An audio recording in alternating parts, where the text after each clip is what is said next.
David, these are significant cuts that Tesla is announcing.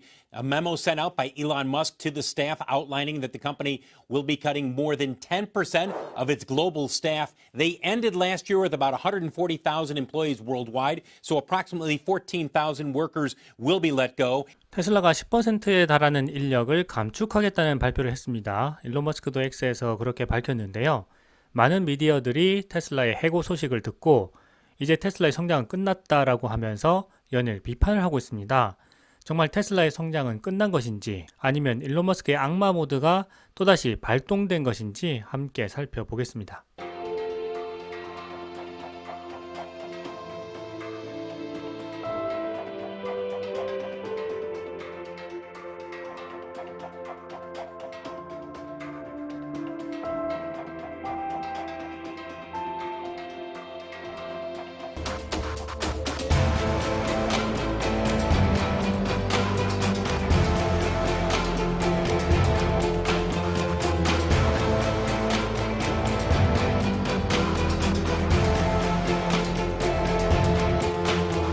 The performance of the U.S. economy over the past year has really been quite strong. 먼저 주식시장을 살펴보고 가겠습니다. 연준 파월 의장이 또 한 번 주식시장을 크게 흔들었는데요.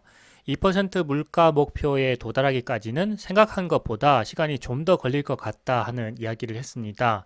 사실 이 이야기는 한두 번 한 이야기는 아니죠. 금리를 내려줄 듯 아닐 듯 하면서 희망 고문이 벌써 수개월째 이어지고 있는데요. 현재 많은 투자자들이 주식시장에서 미국 연준의 기준금리 인하 발표만을 정말 애타게 기다리고 있기 때문에 파월의 발언이 더 파급력을 가지게 되는 것 같습니다. 얼마 전까지 기준금리 3회 인하에 대한 발표를 할 때만 해도 주식시장 분위기는 아주 좋았죠. 하지만 최근 유가도 크게 오르고 갑자기 해적도 나타나고 중동에서는 전쟁이 발발하고 하면서 주식시장의 불확실성이 크게 증가했습니다. 이 불확실성이 가장 안 좋은 요소인데요. 그래서 기준금리 인하에 대한 사람들의 목마름과 실망이 커지면서 주식시장이 크게 요동친 것 같습니다. 개인적으로는 이런 일들로 인해서 기업 본연의 가치에 비해서 주가가 크게 떨어진 주식들이 있다면 조금씩 포트폴리오에 담아두는 전략이 어떨까 생각해 봅니다. 시장에는 항상 공포가 존재합니다. 주식 투자를 오래 하다 보면 조금씩 무뎌지기도 하는데요. 아무래도 주식시장을 움직이는 큰 손들이 큰 돈을 굴리다 보니까 조그만 리스크도 회피하려는 경향 때문에 이렇게 큰 하락도 자주 발생하는 것 같습니다. 암호화폐 시장에서도 마찬가지 현상이 발생하고는 하는데요. 작년 초만 하더라도 암호화폐에 대한 관심이 급격히 줄어들면서 CNBC에서는 암호화폐의 겨울이라는 제목으로 프로그램을 방송하기도 했습니다. 이 프로그램을 번역한 영상을 올려드리면서 지금은 비트코인 가격이 많이 하락해 있는 상황이지만 앞으로 암호화폐에 대한 인식이 달라지면 가능성과 기회가 있는 시장이라고 말씀드렸습니다. 이 영상을 보시고 반응이 정말 다양했는데요. 비트코인을 한 개 구입했다 하시는 구독자님들도 계셨고요. 무슨 소리냐, 실체도 없는 거다 하는 분들도 계셨었죠. 당시에 정말 비트코인 가격이 많이 하락해서 관심이 거의 없었기 때문에 아무도 비트코인을 사려고 하지 않았었는데요. 결국 반감기와 가까워진 작년 말부터 시작해서 현재 시점까지 엄청난 상승세를 보여주면서 투자자들은 큰 투자 수익을 얻게 되었습니다. 그리고 테슬라 역시 비트코인에 상당히 많은 돈을 투자하고 있고요. 내년부터 암호화폐에 대한 가치를 장부상에서 평가하게 되면서 순이익에도 반영될 것을 생각해 보면 테슬라의 순이익이 상승할 요소는 많다는 것을 생각해 볼 수가 있습니다. 이번 테슬라의 인력 감축에 대해서 비판하는 미디어들이 많은데요. 과연 미디어들이 테슬라의 사업에 대해서 자세히 알고 이야기를 하는 것인지 투자자들은 여러 번 걸러서 들을 필요가 있다고 생각합니다. 트위터 인수대로 돌아가 보면 당시 일론 머스크가 직원들의 75%를 해고하겠다는 이야기를 했을 때 많은 소문들이 있었습니다.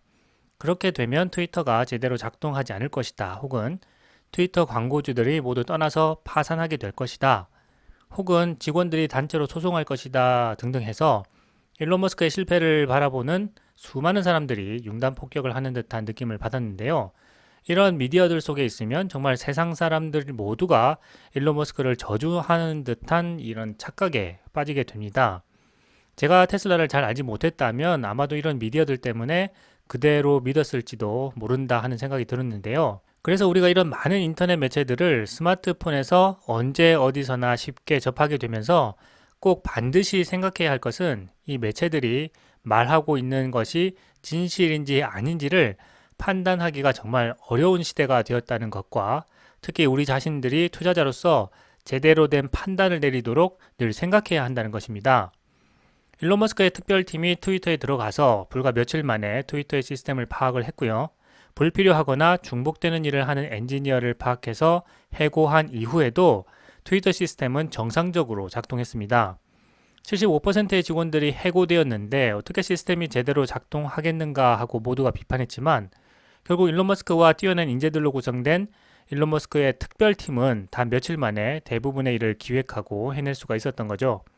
그 일이 있고 나서 실리콘밸리의 빅테크들은 과연 회사를 운영하는 엔지니어와 직원들의 수가 적정한지 다시 파악하기 시작했다고 합니다. 인공지능 기술의 발전과 함께 대규모 해고가 또다시 일어나게 되기도 했죠. 악마 모드라고 불리는 일론 머스크의 이런 미친 실행력은 남들이 불가능하다고 생각하는 일을 본질이라는 원점에서 파악하면서 모든 것을 새롭게 구성하는 이전에는 없었던 이 새로운 사례들을 만들어내게 되었습니다. 트위터 이전에는 테슬라의 자율주행 초기에 200명의 엔지니어를 해고하는 일도 있었는데요. 이때에도 테슬라가 자율주행을 포기한다는 기사가 나오기도 했습니다. 무엇이든 부정적인 기사는요, 넓고 빠르게 퍼져나가서 손쉽게 우리의 판단을 흐리게 하기도 하는데요. 투자자는 그래서 늘 깨어 있어야 한다고 생각합니다. 제 기억으로는 2020년 6월경이었는데요. 테슬라가 캘리포니아주의 한 사무실을 폐쇄하면서 자율주행 오토파일럿 담당팀 직원 200명을 해고했습니다.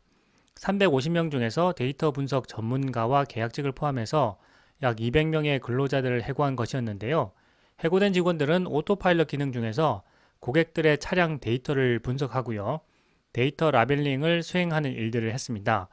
그런데 테슬라의 자율주행 기술이 완성되어 가면서 더 이상 데이터 라벨링에 수많은 사람들을 투입할 필요가 없게 되자 200명의 직원을 감축하기로 결정했던 것입니다. 그리고 현재 우리가 목격하고 있는 테슬라의 인공지능 신경망 훈련을 통해서 엄청난 양의 인간이 하던 코딩을 없애버렸던 것처럼 그 과정에 있어서 불필요한 요소라고 하면 로봇이나 부품이나 프로세스 그리고 인력이라는 요소까지도 과감하게 제거하는 것이 그동안의 생산성 향상을 위한 테슬라의 조치였다는 것을 기억할 필요가 있습니다. 이번에도 이런 과정 중에 하나라고 생각하는데요. 일론 머스크는 X에서 다가올 새로운 파도를 준비하기 위해서 조직을 새롭게 구성해야 한다라는 아주 의미심장한 이야기를 하기도 했습니다. 우리는 일론 머스크가 이야기한 다가올 두 번째 웨이브가 무엇인지 생각해 볼 필요가 있는데요.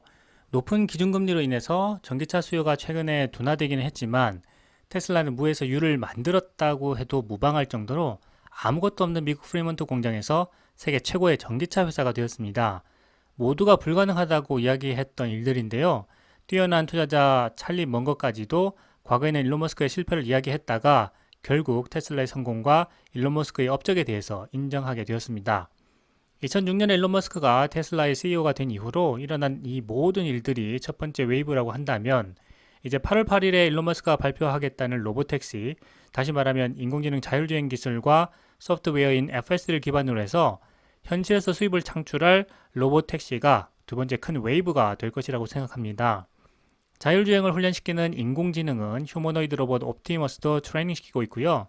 신경망을 이용해서 다른 수많은 기업들에게 인공지능 훈련을 위한 플랫폼을 제공하게 될 것입니다. 일론 머스크도 물론 그렇게 이야기했죠.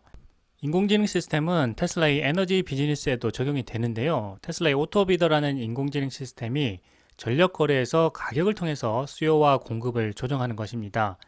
불안정한 전력 공급을 안정화시키기 위한 에너지 저장 장치 메가팩을 공급하면서 오토비더로 전력 거래를 중개하게 되면 불안정한 국가의 전력망을 안정화시키는데 상당 부분 큰 역할을 할 수 있다는 것이 많은 곳에서 증명이 되고 있기도 합니다. 또한 테슬라가 엄청난 속도로 건설하고 있는 슈퍼차저가 국가의 전기차 충전 인프라로 작동하는 것뿐만 아니라 타사 전기차들에게도 전력을 제공하면서 수입을 늘리고 있는데요. 향후에 이 슈퍼차저가 비상시에 공동 전력망에 전기를 공급하는 역할도 하게 될 것으로 보입니다.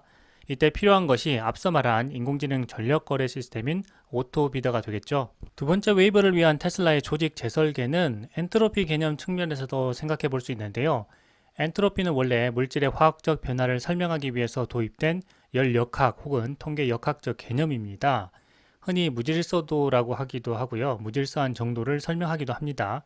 물질의 변화는 대부분 무질서도가 증가하는 방향으로 진행된다 하는 것을 말하는 것인데요. 다시 말하면 어떤 것이든 가만히 두면 점점 무질서해진다는 것입니다. 향수병을 열어두면 향기를 가진 분자가 증발해서 여기저기로 막 질서 없이 퍼져나가는 것과 같은 현상이라고 하는데요. 조직도 마찬가지라고 합니다. 가만히 두면은 새로운 조직들이 막 생겨나면서 무질서해진다는 것인데요. 실제로 관료제가 비대해진다는 이론이 있기도 하죠. 1955년에 영국 해군에서 근무했던 파킨슨이 군대에서의 경험을 토대로 해서 군대 조직의 비대화에 대해서 연구한 결과를 발표하면서 엄청난 주목을 받았었는데요. 세계 1차 대전이 끝나면서 전투병들과 군함은 감소했는데요. 행정병은 오히려 2,000명에서 3,560명으로 80%가량 증가했다고 합니다. 그리고 2차 세계대전이 끝나고 나서도 행정관리자 숫자가 계속적으로 증가하는 추세를 보였다는 것을 조사를 통해서 알게 된 것이었습니다. 전투가 끝났으면 당연히 군대 조직이 감소하는 것이 상식인데요. 전투병은 줄어들고 행정병은 늘어나는 엔트로피 현상이 군대의 관료제 조직에서 발생했다는 것을 실제 사례에서 밝혀내면서 중요한 사실을 우리에게 알려주었습니다. 그런 것처럼 어느 조직에서든 어떤 시점이 되면요, 조직을 재정비하면서 효율적으로 재구성해야 하는 시점이 오게 마련인데요. 테슬라에게는 지금이 그런 때가 아닌가 합니다. 일론 머스크가 말한 대로 테슬라는 다가올 두 번째 웨이브를 위해서 테슬라라는 혁신 기업의 조직을 효율적이고 효과적으로 재구성할 때가 되었다라는 생각을 합니다. 같은 현상을 두고서도 다른 판단을 할 수도 있는데요. 그 판단의 몫은 오로지 자신의 것이라는 사실을 잘 기억해야 할 것으로 보입니다.